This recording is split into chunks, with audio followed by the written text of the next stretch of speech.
প্রিয় নবম দশম শ্রেণীর শিক্ষার্থীরা, স্বাগতম। কেমন আছো তোমরা? ভালো আছো? এই করোনার দুর্যোগের ভিতরে আশা করি তোমরা ভালো আছো। কেমন কাটছে তোমাদের দিনকাল? নিশ্চয় লেখাপড়া নিয়ে ব্যস্ত আছো। আশা করি লেখাপড়া চালিয়ে যাও। আজ আমি তোমাদের বাংলাদেশ ও বিশ্ব পরিচয় অধ্যায় দশম থেকে আলোচনা করব। তবে আলোচনা যাওয়ার পূর্বে আমরা 2-3টা ছবি দেখে আসি। প্রথম ছবিটা দেখা যাচ্ছে টেকসই উন্নয়ন এবং লক্ষ্যমাত্রা। পরেরটা নাগরিক সম্মেলন 2017 বাংলাদেশে এসডিজি বাস্তবায়ন। পরে যে ছবিটা দেখা যাচ্ছে যে একটি বৃত্ত আরেকটা বৃত্তের সাথে সংযুক্ত। এর অর্থ হচ্ছে যে নেট, আমরা প্রত্যেকের সঙ্গে আসি, কাউকে বাদ দিয়ে না, এককভাবে না, যৌথভাবে সম্মিলিতভাবে আমরা এগিয়ে যাব, এটাই বোঝাচ্ছে এই চিত্র দ্বারা। আজকের যে আলোচনা, সে আলোচনাটা হবে টেকসই উন্নয়ন ও অভীষ্ট। প্রিয় শিক্ষার্থীরা, টেকসই উন্নয়ন অভীষ্ট বা এসডিজি কি? এসডিজি সাস্টেনেবল ডেভেলপমেন্ট গোলস, এসডিজিতে হয়। আন্তর্জাতিক সংস্থা জাতিসংঘ গঠিত হওয়ার পর থেকে এর উদ্দেশ্যগুলো অর্জনে সংস্থাটি অনেক সাফল্য লাভ করেছে। ক্ষুধা ও দারিদ্র্য মুক্ত হয়ে সকলের সম্ভাবনা, মর্যাদা ও সমতা নিশ্চিত করতে জাতিসংঘ প্রতিশ্রুতিবদ্ধ। তাই অর্থনৈতিক, সামাজিক ও পরিবেশ উন্নয়নের সমন্বয়ে টেকসই উন্নয়ন অভীষ্ট অর্জনে জাতিসংঘ কাজ করে যাচ্ছে। জাতিসংঘ নির্ধারিত এসডিজি অর্জনে বিশ্বের অন্যান্য দেশের সাথে বাংলাদেশও সমান তালে কাজ করে যাচ্ছে।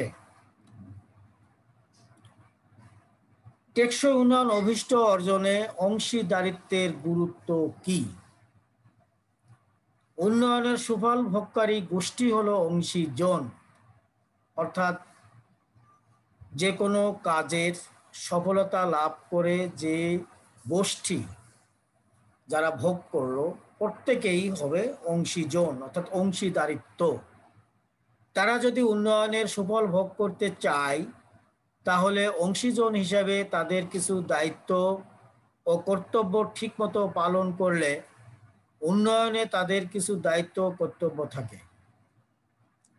সেই দায়িত্ব এবং কর্তব্য ঠিকমতো পালন করলে উন্নয়নে তাদের অংশীদারিত্ব প্রতিষ্ঠিত হয়। কেবল ব্যক্তি লাভের কথা চিন্তা না করে সামষ্টিক উপকারিতা কিভাবে আসবে সেটা নিয়ে চিন্তা করে কাজ করাটা হলো এক ধরনের অংশীদারিত্ব। আমরা চিত্রে যেটা দেখে আসলাম যে এককভাবে না, সম্মিলিতভাবে সবার প্রচেষ্টায় যে কোনো কাজ করা, সেটাই হচ্ছে অংশীদারিত্ব। ব্যক্তি লাভের জন্য নয়, সমষ্টিগত লাভের জন্যই যে কাজ করা হবে সেটা হচ্ছে অংশীদারিত্ব। অংশীদারিত্ব প্রক্রিয়ায় সমাজের উঁচুতলার সঙ্গে সাধারণ মানুষকে অন্তর্ভুক্ত করতে হবে, অর্থাৎ বড় থেকে ছোট, বড় লোক, ছোট লোক, ধনী, দরিদ্র, কেউ বাদ যাবে না। এসডিজি অর্জন কেবল নিজ দেশের মধ্যেই সীমাবদ্ধ নয়, এটা পৃথিবীর সব দেশের মানুষের জন্য সমভাবে প্রযোজ্য। আমি আমার দেশ নিয়ে চিন্তা করলে হবে না, প্রত্যেকটা দেশের উন্নয়নের জন্য চিন্তা করতে হবে, সেটাই হচ্ছে অংশীদারিত্ব। যে দেশের জন্য যেসব অভীষ্ট অর্জন জরুরি তারা সেগুলোকে অগ্রাধিকার ভিত্তিতে বাস্তবায়ন করবে। বাংলাদেশের ক্ষেত্রে একটি বিশেষ দিক হচ্ছে সার্বিক সক্ষমতা অর্জন। টেকসই উন্নয়নের প্রধান একটি অভীষ্ট হচ্ছে আন্তর্জাতিক সহযোগিতা গড়ে তোলা। আন্তর্জাতিক সহযোগিতা অর্থাৎ প্রত্যেকটা দেশকে সহযোগিতা করবে, এটা হচ্ছে আন্তর্জাতিক সহযোগিতা। এক্ষেত্রে জাতীয় এবং আন্তর্জাতিক সহযোগিতা পারস্পরিক অংশীদারিত্বের সূচনা করে। কাউকে পিছিয়ে রেখে অন্যরা এগিয়ে গেলে সেই উন্নয়ন জাতীয় বৈশ্বিকভাবে টেকসই হবে না। অর্থাৎ উন্নয়নকে টেকসই বা স্থায়িত্ব করতে হলে সবাইকে নিয়েই করতে হবে। এককভাবে এগিয়ে গেলে সেই উন্নয়ন টেকসই হবে না। আমি বড় লোক হলাম, আমি ধনী হলাম, আমার ভাই না খেয়ে থাকলো, তাহলে সেটা টেকসই হবে না। আমি যেমন খেতে পারবো, আমি একটু হয়তো বেশি খেলাম, কিন্তু আমার ভাই না খেয়ে থাকবে, এটা হবে না। তাহলে টেকসই সম্ভব না। টেকসই উন্নয়ন অভিষ্ট অর্জনের সম্ভাব্য ফলাফল। পৃথিবীর অস্তিত্ব রক্ষার স্বার্থে এসডিজি বাস্তবায়ন জরুরি। জলবায়ু পরিবর্তনের প্রভাব সারা পৃথিবীর সচেতন মানুষকে শঙ্কিত করে তুলেছে। জলবায়ু, বর্তমান বিশ্বের জলবায়ু যে পরিবর্তন, এটা খুবই হুমকির মুখে আছে। এ ব্যাপারে জাতিসংঘ বা বিভিন্ন সংস্থা কাজ করে যাচ্ছে। বাংলাদেশও পিছিয়ে নেই, বাংলাদেশও এই জলবায়ু পরিবর্তনে কাজ করছে। জলবায়ু পরিবর্তনের প্রভাব মানুষ, সমাজ, কৃষি উৎপাদন, স্থলজ এবং জলজ প্রাণীকুলকে ক্রমাগত মারাত্মক হুমকির মধ্যে ফেলে দিচ্ছে। বাংলাদেশ সহ বিশ্বের প্রতিটি দেশ এসডিজি বাস্তবায়নে কাজ করে যাচ্ছে। বাংলাদেশ অর্থনৈতিক বিবেচনায় এবং সামাজিক সূচকের নিরিখে এগিয়ে যাচ্ছে। দারিদ্র্য কমেছে, আয় বেড়েছে, অনেক ক্ষেত্রে সক্ষমতাও এসেছে এবং অর্থনৈতিক প্রবৃদ্ধি ঘটেছে। এর ফলে দারিদ্র্যের অবসান ঘটবে, বৈষম্য কমে আসবে, আয় ও ভোগের মধ্যে ভারসাম্য সৃষ্টি হবে। বাংলাদেশের ক্ষেত্রে যে সুবিধাগুলো সৃষ্টি হবে তা হলো বৈদেশিক ঋণের বোঝা থাকবে না, কর্মসংস্থানের সুযোগ সৃষ্টি হবে, নারী পুরুষ বৈষম্য দূর হবে, শিক্ষা, সংস্কৃতি, জ্ঞান চর্চার দ্বার উন্মোচিত হবে। আমরা সুখী ও সমৃদ্ধ জাতি হিসেবে নিজেদের মর্যাদা প্রতিষ্ঠিত করতে পারব। বাংলাদেশ এসডিজি বাস্তবায়নের মাধ্যমে যেসব ফলাফল লাভ করবে: 1. দারিদ্র্য সীমা শূন্যের কাছাকাছি নিয়ে আসা যাবে। 2. মৌলিক চাহিদা অর্থাৎ অন্ন, বস্ত্র, বাসস্থান, শিক্ষা ও চিকিৎসার চাহিদা পূরণ হবে। 3.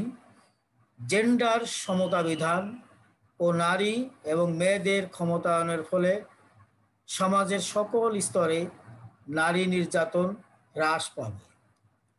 4.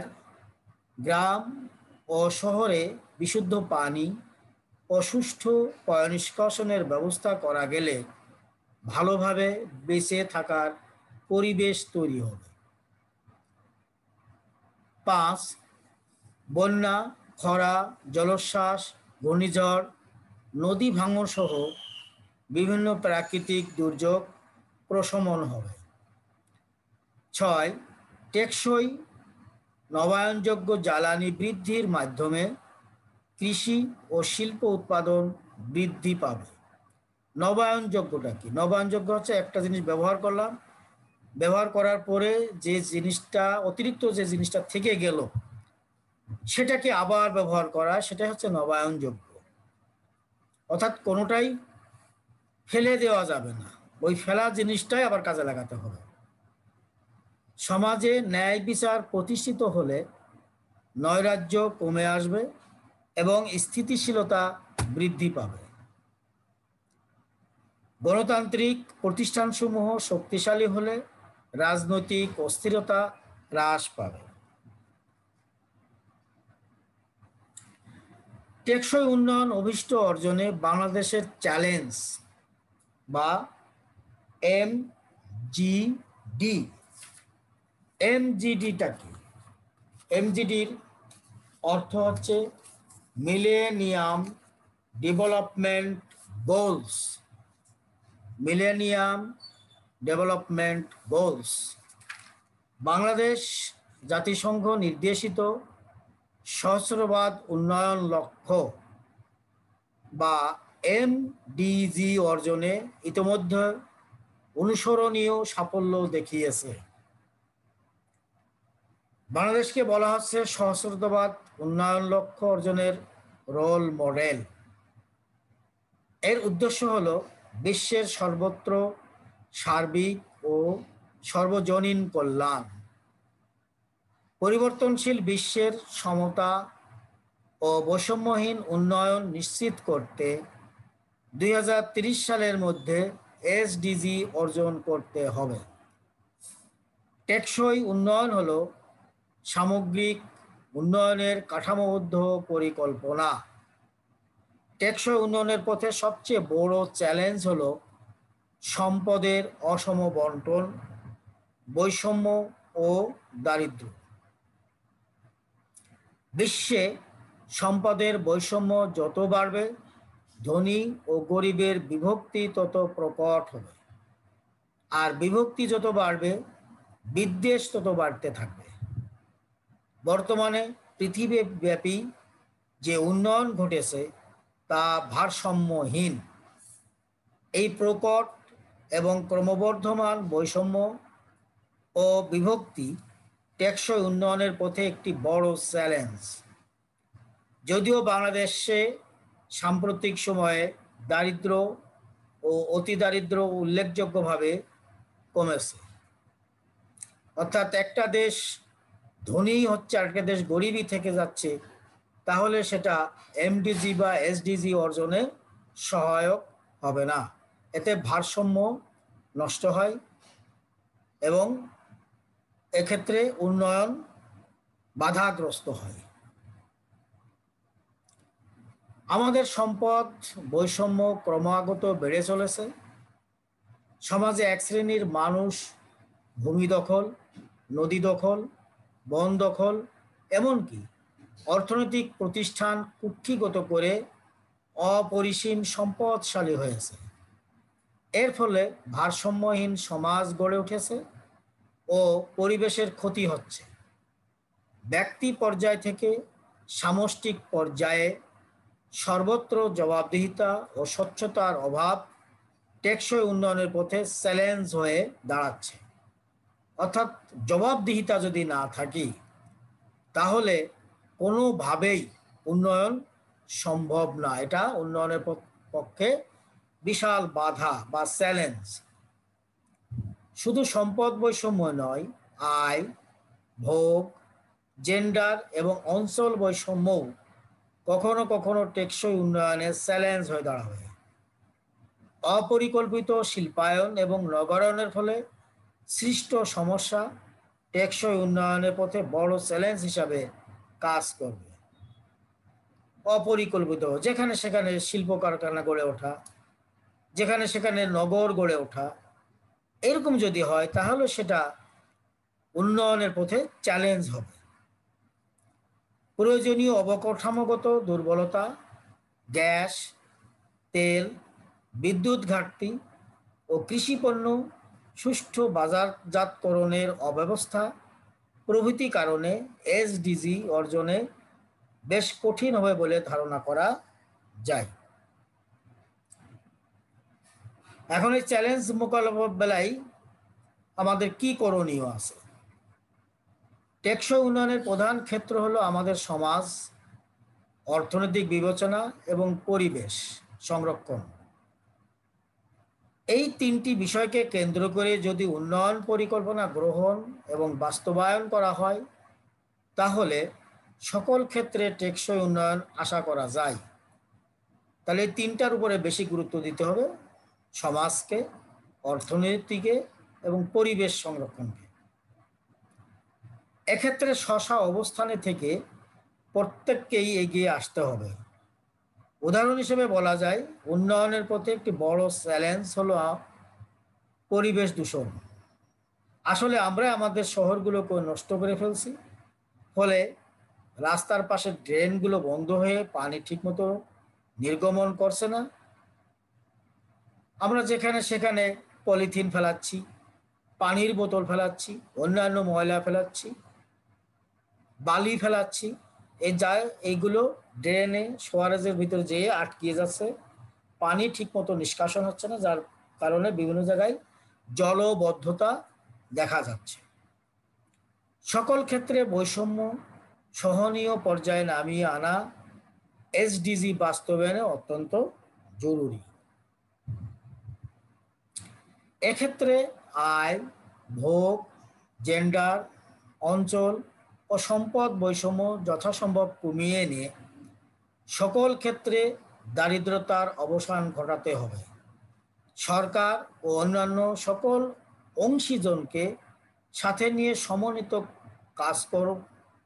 কাজকর্ম গ্রহণ ও বাস্তবায়ন করতে হবে। অভ্যন্তরীণ ও আন্তর্জাতিক পরিমণ্ডল থেকে সম্পদ আহরণে দ্রুত ব্যবস্থা নিতে হবে। অবাধ তথ্য প্রবাহ নিশ্চিত করে বিশ্লেষকপূর্বক টেকসই উন্নয়ন কর্মসূচি, দ্রুত তথ্য ভাণ্ডার গড়ে তোলা ও তার ব্যবহার নিশ্চিত করতে হবে।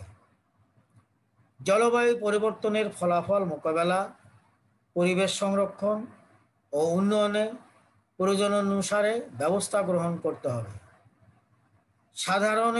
সাধারণ মানুষের জন্য কর্মসংস্থানের ব্যবস্থা ও সম্পদের ন্যায্য প্রাপ্তি নিশ্চিত করতে হবে। শিক্ষা, স্বাস্থ্যসেবা, প্রশিক্ষণ এবং অন্যান্য জোরদার সহ অবকাঠামোগত সুযোগ সুবিধা প্রয়োজন অনুসারে বাড়াতে হবে। নীতি কাঠামোগত সিদ্ধান্ত গ্রহণ, অগ্রাধিকার ভিত্তিতে পরিকল্পনা প্রণয়ন, প্রাতিষ্ঠানিক ও আর্থসামাজিক পরিবেশ সমৃদ্ধ করতে হবে। রাজনৈতিক অস্থিরতা রোধ করতে হবে। বিদেশে সম্পদ পাচার বন্ধে আরও কঠোর ব্যবস্থা গ্রহণ করতে হবে। গ্রামীণ অর্থনীতির বিকাশে গ্রামীণ কৃষি খাতকে যথেষ্ট প্রাধান্য দিতে হবে। শিক্ষা, সংস্কৃতি, স্বাস্থ্য, পয়ঃনিষ্কাশন ব্যবস্থার উন্নয়নে অগ্রাধিকার দিতে হবে। 2021 সাল নাগাদ ডিজিটাল বাংলাদেশ এবং মধ্যম আয়ের দেশ, 2031 সাল নাগাদ এসডিজি অর্জন, 2021 সালের মধ্যে আমরা উন্নত দেশে উন্নীত হওয়ার স্বপ্ন দেখছি। দেশ তথ্য প্রযুক্তিতে অনেক এগিয়েছে ঠিকই, কিন্তু পূর্ব সতর্কতা না থাকায় বর্তমানে আমাদেরকে অনেক দায় বহন করতে হচ্ছে। শিক্ষার্থীরা, আশা করি তোমরা বুঝতে পেরেছ। এরপরও যদি তোমাদের বোঝার কোনো সমস্যা থেকে থাকে, তাহলে কমেন্টসে যে কমেন্ট করবে, আমি তোমাদেরকে যথাযথভাবে উত্তর দেওয়ার চেষ্টা করব। সবাই ভালো থাকো, সুস্থ থাকো, বাসায় লেখাপড়া করো, কারণ তোমাদের এসএসসি পরীক্ষা হবেই। এটা কোনোভাবেই অটো প্রমোশন হবে না। এক্ষেত্রে তোমাদেরকে বাসায় যথেষ্ট পরিমাণে পড়তে হবে। সবাই ভালো থাকো, সুস্থ থাকো। আল্লাহ হাফেজ।